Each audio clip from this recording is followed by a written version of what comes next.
Salut à tous les amis, j'espère que vous allez bien. Aujourd'hui, on se retrouve comme tous les jours pour parler de l'actu du MMA, parler des propos de Pereira qui pense que Jones va dominer de façon assez significative et pendant une longue période la catégorie des poids lourds. Et il qualifie aussi le départ de Francis en anglaise et une opposition éventuellement contre Tyson Fury de suicide. Tout d'abord, les amis, pensez à vous abonner, pensez à nous mettre en commentaire s'il y a des sujets en particulier que vous voulez qu'on aborde, on le fera avec grand plaisir. N'oubliez pas qu'on a aussi lancé le club des balèzes où il y aura des vidéos donc, sur l'anatomie, la physiologie, la nutrition, enfin voilà, la préparation physique, vous verrez un peu nos entraînements, des sparring, voilà, tout un contenu exclusif sur la chaîne. Pour ça, il faut nous rejoindre. Donc je pense que c'est c'est en bas à gauche, on m'a dit, il faut mettre rejoindre ou souscrire. Voilà. Donc les amis, Pereira qui dit que Jones, pour lui, il a le potentiel et le talent pour régner dans la catégorie reine. Alors, de toute façon, Jones, on sait très bien que c'est un phénomène, c'est un mec qui est surdoué. Il est considéré par beaucoup comme le plus grand combattant de tous les temps. J'ai vu que dans une déclaration, il a dit, en fait, qu'il n'a jamais été autant motivé pour s'entraîner depuis les 3 dernières années. Donc, il s'est autant jamais entraîné que pour son retour à la compétition. Il dit qu'en 3 ans, il s'est plus entraîné que durant toutes ces années. Moi, j'ai un peu du mal à le croire, mais c'est vrai que effectivement, quand on arrive à une période de domination comme il a pu avoir lui, on a tendance malheureusement à avoir une période de démotivation et un peu d'inactivité sur les entraînements et surtout un manque d'ambition et d'objectifs. Et ça, c'est la pire chose qui peut arriver à un sportif de haut niveau, surtout quand on connaît les contraintes mécaniques et psychologiques du MMA. C'est quelque chose d'extrêmement difficile. Donc Jones, qui dit qu'il arrivera dans une forme comme on l'a rarement vu. Moi, j'ai mis un peu de doute. Je ne sais pas s'il fait ça pour vendre le match, etc. Je ne sais pas du tout, parce que les vidéos qu'on a vues, ce n'était pas très concluant, en tout cas physiquement, à ce qui ressemble. Après, voilà, tant qu'on ne l'aura pas vu dans la cage, ça va être difficile de prononcer. Mais en tout cas, Pereira, lui, il y croit dur comme fer. Il dit que vraiment, il pense qu'il va s'installer et qu'il va régner pendant une longue période. Donc on a hâte de voir ça. Et il qualifie aussi le passage de Francis Ngannou en anglaise et surtout contre Tyson Fury ou contre du coup, les cadres les meilleurs poids lourds du monde, comme Joshua, Wilder, etc., de suicider. Alors, sportivement parlant, c'est sûr que c'est assez compliqué. Hein. Là, il affronte les mecs, c'est les meilleurs au monde dans leur discipline.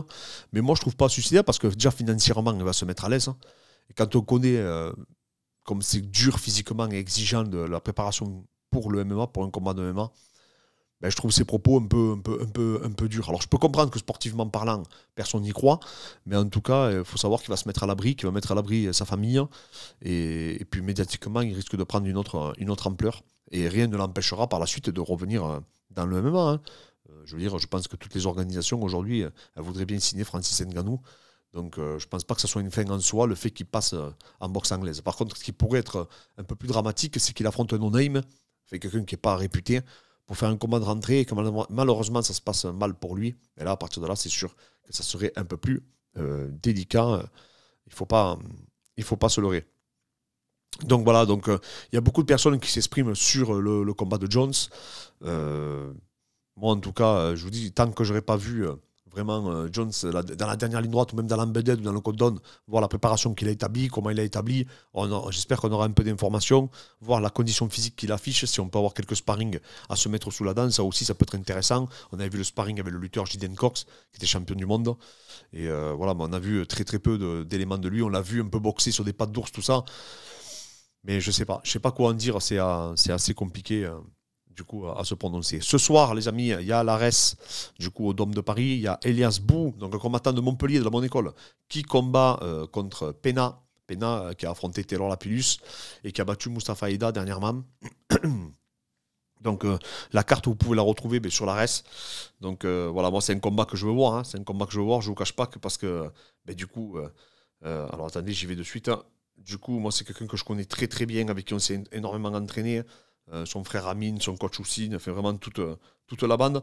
Alors, Pena, je le connais aussi également très bien parce que j'avais fait l'analyse pour Taylor Lapillus quand il a affronté. Alors voilà, ça va être une opposition un peu de style. Hein. Les deux sont complets, mais voilà, Pena, je trouve qu'il met plus de volume. Elias, c'est quelqu'un qui est capable de mettre beaucoup de volume, qui a un gros cardio, qui est connu pour sa condition physique, qui est très fort au sol, que ce soit dessus ou dessous. Il est peut-être même encore meilleur dessous. Et il a une très belle boxe anglaise, très généreux, donc il faut qu'il fasse attention. Parce que Pena, c'est quelqu'un un peu de crispé en fait. Et il peut vous contrer. Il faut vraiment être vigilant, en tout cas, face à cet adversaire. On a aussi Alioune qui affrontera du coup un combattant brésilien, me semble-t-il. Alors, j'ai pas la carte, hein, je la trouve pas, je sais pas où c'est que je peux la récupérer. Mais en tout cas, voilà, nous on sera avec Abdoul, parce que vous êtes beaucoup à m'avoir écrit sur Instagram à quelle heure on arrivait. On sera avec Abdoul pour la séance des dédicaces, du coup. Donc n'hésitez pas à venir nous saluer, n'hésitez pas vraiment, les amis, ça sera avec grand plaisir. Mais en tout cas, voilà, moi je suis content et je suis hypé. J'ai vu aussi Yair Rodriguez, je ne sais pas si vous avez vu, qu'il a partagé la res. J'étais étonné parce qu'apparemment il s'entraîne avec celui qui va affronter Damien Lapillus, de ce que j'ai compris. Mais voilà. Bon, il y a Abdoul aussi qui est avec moi à l'hôtel. Si vous voulez que je fasse une vidéo avec lui, n'hésitez pas à une seule seconde. On le fera du coup avec grand plaisir. On a vu Conor McGregor aussi arriver à Las Vegas. Donc je pense qu'il va commencer à réaliser la promotion du coup du TUF. Je ne sais pas si le tournage a débuté, mais en tout cas il est là, donc ça signe visiblement son retour. On espère que ça sera pour l'année 2023, dites-moi en commentaire ce que vous en pensez vous, mais voilà, en tout cas moi je suis vraiment hypé. Ce soir je vous ferai un retour précis sur la reste quand je rentrerai, au moins j'aurai la carte sous les yeux, je vous dirai mais du coup tous les combats. Et je pourrai vous faire un point avec vous de tout ce que j'ai observé, que ce soit techniquement, tactiquement, voilà, du coup aussi l'événement, hein, le contexte de l'événement il est super, le Dôme de Paris c'est génial, donc voilà, n'hésitez pas à me poser des questions aussi en commentaire, hein, j'essaierai d'y répondre, hein. Mais je suis vraiment hypé par ce combat en tout cas entre Pena et Elias, surtout que c'est un 5x5 et ça je pense que ça sera l'avantage d'Elias. Donc je reviens à Conor qui est arrivé à Vegas. Chandler visiblement qui ne devrait pas tarder à arriver aussi également, donc je pense qu'ils vont faire des conférences de presse, hein. Donc ça risque d'être marrant, hein. Conor on le connaît, on sait qu'il... Alors il est un peu moins bon qu'avant pour les conférences de presse, effectivement, c'est plus le Conor qu'on avait contre Diaz, mais oui ça va se chambrer, et puis c'est un combat que sportivement hype tout le monde, parce que les deux ont ce KO power, les deux ont cette capacité à éteindre n'importe qui à n'importe quel moment, surtout au premier round, donc on peut avoir un premier round de folie, et c'est pour ça que je trouve que le choix est plutôt pertinent. Maintenant, en plus du coup s'il gagne, il pourrait être propulsé pour être challenger pour le titre, hein. Ça serait incroyable, hein, contre Makhachev. D'ailleurs, j'ai vu que Makhachev avait dit que lui ne serait pas contre, et même si ça allait énerver son camp, mais pourquoi pas, il a dit qu'il affrontera n'importe qui. Mais c'est sûr que contre Conor, ça lui donnerait une autre visibilité, une autre dimension. Mais voilà, bon, maintenant, avec tout ce qui s'est passé actuellement et toutes les polémiques qu'il y a, du coup, on attend de voir ce qui va se passer pour la suite, que ce soit pour Volka, que ce soit pour Makhachev, que ce soit pour Conor. Déjà, il faut qu'ils s'imposent. Et ça va pas être une mince affaire, hein. Après, il y a Dariush aussi. Donc voilà, non, ça bouge de partout, ça bouge dans toutes les catégories. Et ça fait plaisir. L'UFC n'est pas figé. J'ai l'impression qu'ils mettent la barre haute. J'ai l'impression qu'ils mettent vraiment de l'engouement, du coup, pour démarrer cette année. On a vu Pereira aussi, il y a une vidéo qui est sortie où il travaille au pas de d'ours, je ne sais pas si vous l'avez vu. Impressionnant. Il cogne fort. Moi, j'avais encore un petit peu favori Adesanya pour la revanche, mais là, je commence à me dire, est-ce que ça va pas être trop dur, quoi. Parce que lui, Adesanya, je sais pas si vous avez vu, il a dit que c'est le combat de la mort, quoi. En gros, je m'en fous de la ceinture, je veux ma revanche, je veux remporter la victoire. Et donc il est prêt à tout, quoi. Il est prêt à tout, mais est-ce que ça va le faire, selon vous? Je sais pas, mais s'il perd, c'est quoi la suite pour Adesanya? Parce que ça, j'ai l'impression que lui, il y songe pas. Est-ce qu'il va monter? Mais bon, Pereira aussi dit qu'il veut monter parce qu'après, Adesanya va prendre Kiwi Taker. Enfin, c'est compliqué, quoi. C'est compliqué. Je sais pas. Je connais pas la suite pour lui. Mais en tout cas, ça risque d'être extrêmement complexe.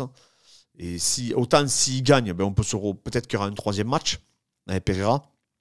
Mais s'il perd, je ne sais pas ce qui va advenir de lui. Alors attention, hein, ça restera un redoutable combattant, hein, bien sûr, mais c'est clair que ça risquerait de le desservir. Alors je sais qu'il a signé un énorme contrat avec l'UFC, donc je ne connais pas la suite, hein. Je pense que peut-être qu'il va monter pour se challenger, avoir un nouveau défi, mais en tout cas, c'est clair que ça sent pas bon, quoi, en cas de défaite. Donc voilà les amis, c'est un petit tour de l'actu, je suis sur Paris. N'hésitez pas, du coup, à partir de 18h, il me semble, il y a la séance dédicace avec Abdoul. N'hésitez pas à venir nous voir, n'hésitez pas à venir nous saluer, pensez à vous abonner, pensez à nous mettre un petit like dans les commentaires. Et je vous dis à très vite les amis, hein. Merci encore pour tous. Merci encore à tous. Pardon.